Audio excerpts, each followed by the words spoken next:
अंधेरी रात में एक व्यक्ति नदी में कूदकर आत्महत्या करने का विचार कर रहा था। वर्षा के दिन थे और नदी पूरे उफान पर थी। आकाश में बादल घिरे थे और रह रहकर बिजली चमक रही थी। वो शख्स काफी धनी व्यक्ति था, लेकिन अचानक हुए घाटे से उसकी सारी संपत्ति चली गई थी। उसके भाग्य का सूरज डूब गया था। चारों ओर निराशा ही निराशा थी और भविष्य नजर नहीं आ रहा था।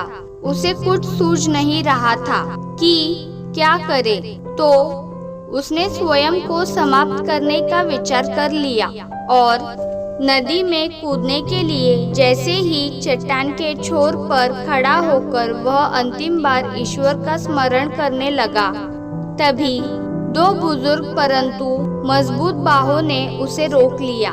बिजली की चमक में उसने देखा कि एक वृद्ध साधु उसे पकड़े हुए है। उस वृद्ध साधु ने उससे निराशा का कारण पूछा और किनारे लाकर उसकी सारी कथा सुनी। फिर हंसकर बोले, तो तुम ये स्वीकार करते हो कि पहले तुम सुखी थे? सेठ बोला, हाँ, मेरे भाग्य का सूर्य पूरे प्रकाश से चमक रहा था। सब और मान सम्मान और संपदा थी। अब जीवन में सिवाय अंधकार और निराशा के कुछ भी शेष नहीं रहा। वृद्ध साधु फिर हंसे और बोले, दिन के बाद रात्रि है और रात्रि के बाद दिन। जब दिन नहीं टिकता तो रात्रि भी कैसे टिकेगी? परिवर्तन प्रकृति का नियम है। ठीक से सुनो और समझ लो। जब तुम्हारे अच्छे दिन हमेशा के लिए नहीं रहे तो बुरे दिन भी नहीं रहेंगे। जो इस सत्य को जान लेता है वो सुख में सुखी नहीं होता और दुख में दुखी नहीं होता। उसका जीवन उस अड़िग चट्टान की भांति हो जाती है जो वर्षा और धूप में समान ही बनी रहती है। सुख और दुख को जो संभाव से ले, समझ लो कि उसने स्वयं को जान लिया।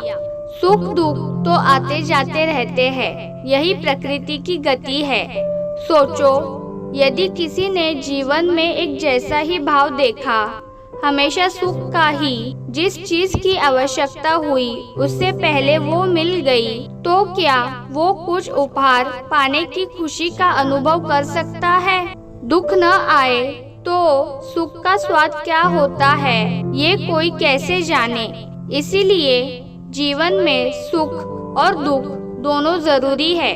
जो इस शाश्वत नियम को जान लेता है उसका जीवन बंधनों से मुक्त हो जाता है।